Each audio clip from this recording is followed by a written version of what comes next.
Well, looks like all eyes are on you.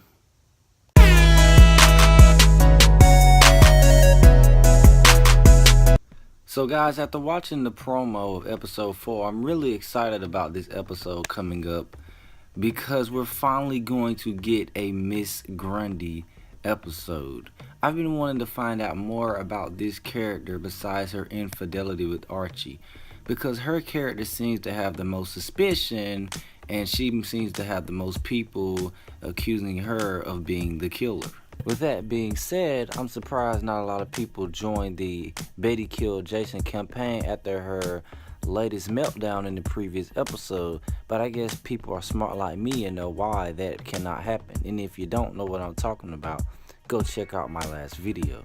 But in this promo, we finally get an answer on why Mrs. Grundy is not an old lady like she was in the comics.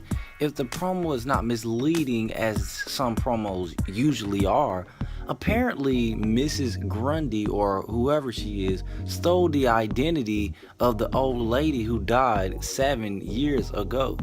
So the promo may answer that question, but I have a question of my own. Why did she do it? And when I asked myself this, the only answer I could come up with is that this woman has probably committed crimes along the way, maybe even murder, considering the situation we're in right now.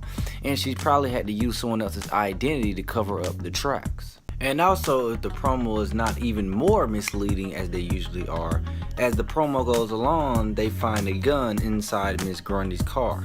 So at this point, do I believe that Mrs. Grundy is responsible for the murder of Jason Blossom? Absolutely not. Do I believe she has something to do with it? Yes. Did she pull the trigger? No. My assumption is she got someone else to pull the trigger while she was having hanky-panky with Archie. Speaking of Archie, everything that happens to Mrs. Grundy in this episode affects his character the most, considering out of the group, he is the closest to Mrs. Grundy considering his hanky-panky and infidelity. Whatever happens to her, all eyes are on him from the viewers, because we want to see his reaction when he finds out all of this stuff about Mrs. Grundy. Now, me personally, I don't believe that he's gonna believe any of them, but if he does, he's gonna do everything in his power to protect her and to keep her out of trouble. So if she confesses any wrongdoings in the situation with Jason Blossom, knowing Archie's character, I don't think he's gonna rat out Mrs. Grundy. Oh no, he's not gonna rat out his boo thing. But guys, I'm done. Let me know what you guys think about this promo in the comments section. And if you enjoyed this video, please give it a thumbs up. And for more Riverdale videos and other videos, please hit that subscribe button and check out my channel. Thank you. Have a good day.